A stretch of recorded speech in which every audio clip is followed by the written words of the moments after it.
Gotta get my party hat on. These are always so scary to put on. Ow! Oh. Okay, there we go.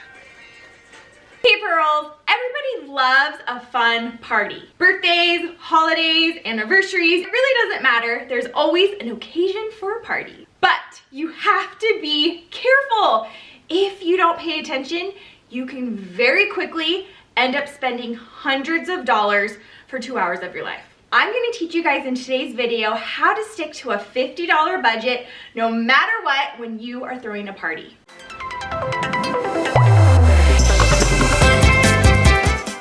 How much money did you spend on your last party you threw? My guess is if you were to go back through and tally up every single dollar that you spent on that party, you might start to get a little bit ill.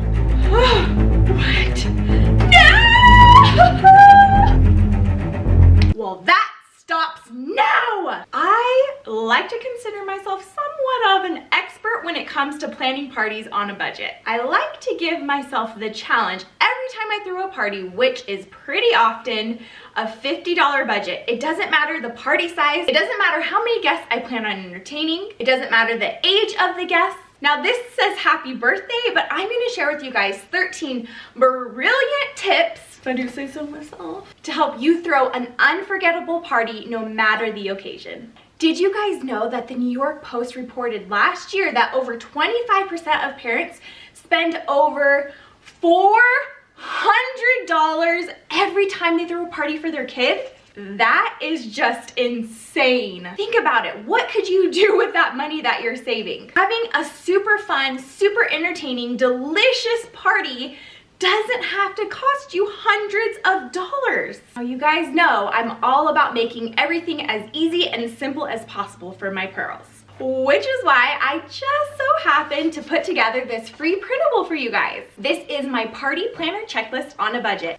And it's gonna walk you through all the categories that you need in order to plan a party. And you guys know, if you've watched any of my videos before, anytime I'm making a shopping list, whether it's for groceries, whether it's for back to school shopping, whether it's for party planning, every single thing on your list needs to have an estimated cost to make sure that you are staying within your budget and there's no surprises when you come to the checkout. So that is exactly what you're gonna find on this party planner worksheet. Within each category, I have a list of the essentials that you're gonna need, but there's also room for you to add in anything that you wanna customize and make it personal for your party. And then with every single item that you put on this list, there's a spot for you to put your estimated cost in and then put a total down at the bottom. I really think this is gonna be helpful for you guys when it comes time for you to start planning your party and helping you keep your party on budget. So click the link down below and you can get that free printable sent to your email. All right, 13 tips for you to start planning your party on a budget. My tip number 1 is to do a DIY food bar. So examples of types of foods that I'm talking about, you could do a mashed potato bar, a baked potato bar, salad bar, soup bar, taco bar, pasta bar, sandwich bar, or build your own pizza bar. Those types of foods are what I'm talking about. And what's nice when it's a DIY food bar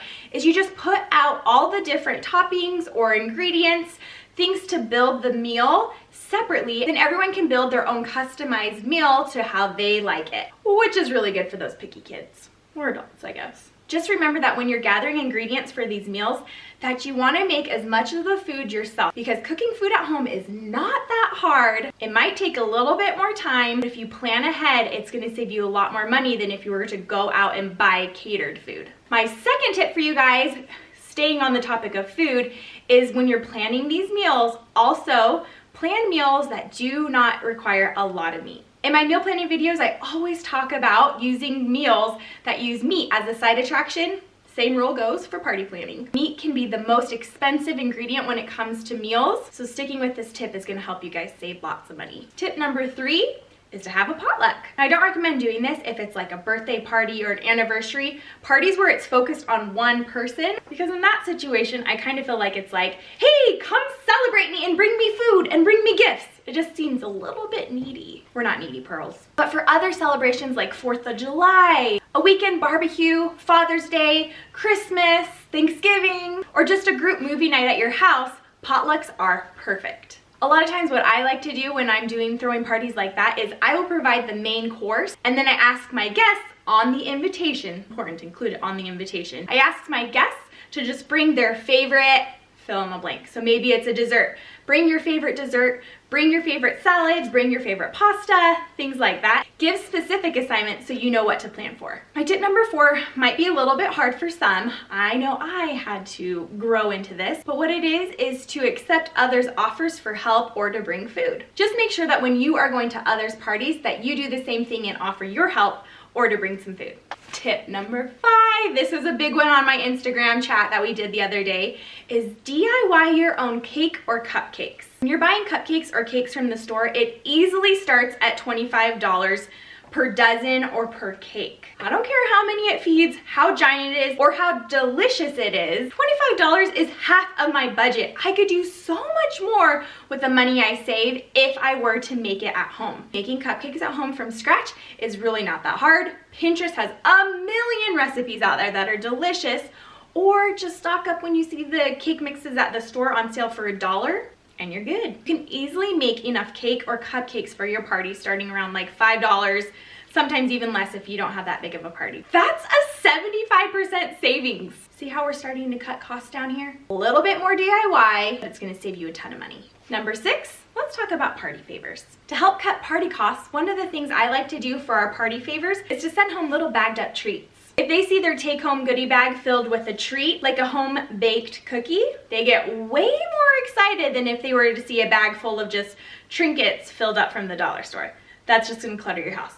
And it's gonna end up in the trash in less than a week. So yeah, a little bagged up treat is better. My go-to is just doing a really simple, fun sugar cookie decorated with a little frosting and some cute sprinkles. Something I did recently and shared on my Instagram was for Mav's party, he wanted an ice cream party. That's all he wanted was an ice cream party. So all I did was buy the clear treat bags from the dollar store. I also picked up 2 bags of cotton candy from the dollar store. And I also picked up a box of ice cream cones from the dollar store. I filled the ice cream cones with a little ball of cotton candy to make it look like ice cream. Put it in one of the little baggies and tied it up. The kids loved it, and it only cost me $3 to get 12 goodie bags.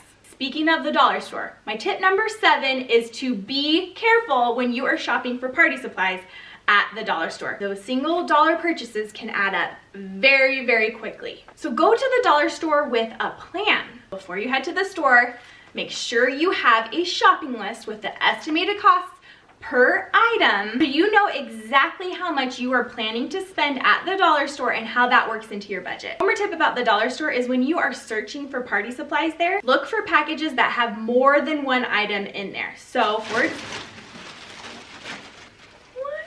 a lot of times at the dollar store, they will have the same exact thing with one in the package and multiples in the package.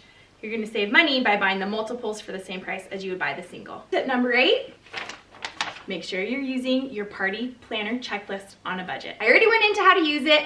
Just remember, click the link down below, print it out, use it. Tip number 9, make sure you're using what you have at home first. I have a bucket in our garage where I just started collecting all our leftover party supplies. Check leftover party supplies first before you start heading out to the store, or even before you start planning, plan around what you already have at home. And you can also get creative by using things like lighting and other home decor that you might have around your house, mixing it up and putting it in odd places to use as party decorations. Christmas twinkle lights? That's a good one to use. Tip number 10 is to throw your party outside. Obviously, not everyone can do this year-round, but if the weather permits and you have a nice enough looking yard, go throw the party outside. You don't need nearly as many decorations to throw a party outside where there's already natural beauty everywhere. Tip number 11 is to choose one splurge item. Every time I throw a party, I choose one thing that I'm gonna splurge a little bit of money on. Example would be something like this, where I'm having a really fun party banner.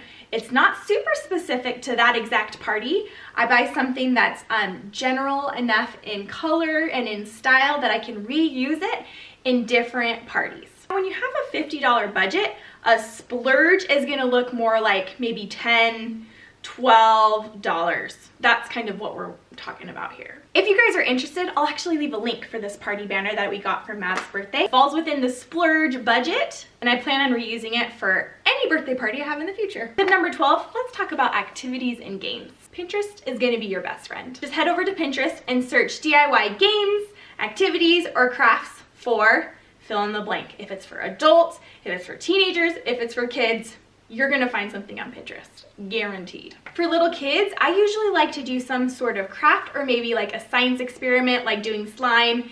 And then also it kind of doubles as a party favor because then they get to bring that home with them. Teens might be a little bit more interested in things like activities. So you could do something like a DIY Ninja Warrior obstacle course. A selfie photo booth would be super easy and cheap to set up, or just a DIY dance floor. They would have so much fun with all those. Adults are a little bit easier to please. If you do want to have a fun activity at your party, just head back over to Pinterest and search for group date ideas, and all of those ideas would make good activities for a party. And tip number 13 has to do with your invitations for your party. DIY invitations is a lot easier than you think. There's no need to pay for anything on Etsy, unless that's your splurge item. But I like to use canva.com. On their website, they have a ton of free templates that are super customizable. Just click on the invitation template and you can scroll through until you find a design that either fits the theme for your party, or you can customize the colors of the invitation to make it fit the theme of your party. And most everything on there is a free template. If not, it's only $1. And all you have to do is download it. You can either email or text out the invitations if you do want a physical invitation to mail out to people. Anytime that I've ever printed invitations, I order them as photos, usually through Costco. Just make sure to print them as a luster finish and not glossy. Makes them look more like invitations rather than a picture. There they are. Those are my 13 tips for throwing an unforgettable party on a budget. But I want to know, how do you save money when you're throwing a party? Let's chat about that down in the comments below. If you guys liked this video, don't forget to give it a thumbs up. And if you're new to this channel, hit that subscribe button for more ideas and tips on how you can start living your pro life. Thanks you guys so much for watching, and I'll talk to you very soon. Bye!